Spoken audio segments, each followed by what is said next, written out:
Now if you go back, this particular wiring harness that I have here in front of me, this diagram, this is for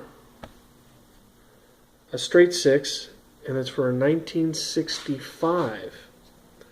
Let me make sure. Yeah, it's for a 1965. And before I go any further, I got to give credit to this guy here. This is his website. It's Ray's Chevy Restoration site. So Ray's Chevy Restoration site has afforded me these diagrams. So this is the 1965 compartment wiring for the engine with gauges. Mine has gauges. And this is a straight 6. You see that? And if I look at the engine harness connector, it's exactly what the plug is in the firewall. You have dark green, purple, and if you follow this wire here, that's a black, and then this here is, I don't know why it's a P, but it's red.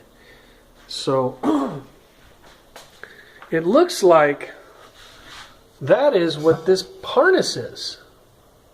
It reflects that exactly. But the actual harness that's plugged into it,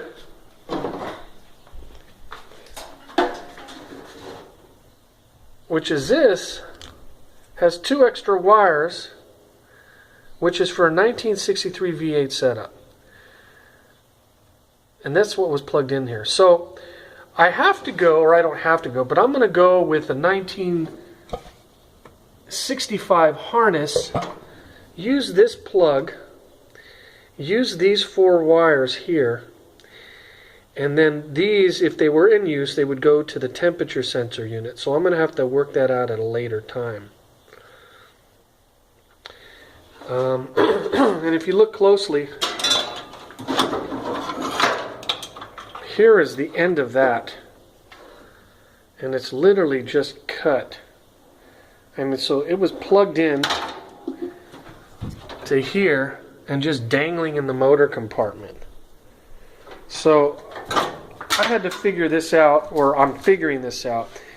Anyways, that's it for this video. I'm going to go with a 1965 engine harness, this setup here, and I'm going to work back and try to wire this, well, I'm going to wire this to the starter motor and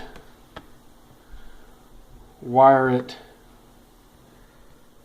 to the coil.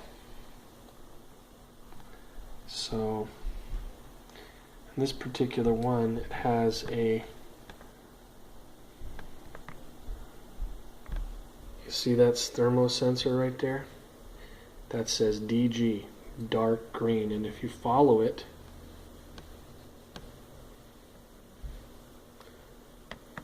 guess where it goes? It goes to the dark green.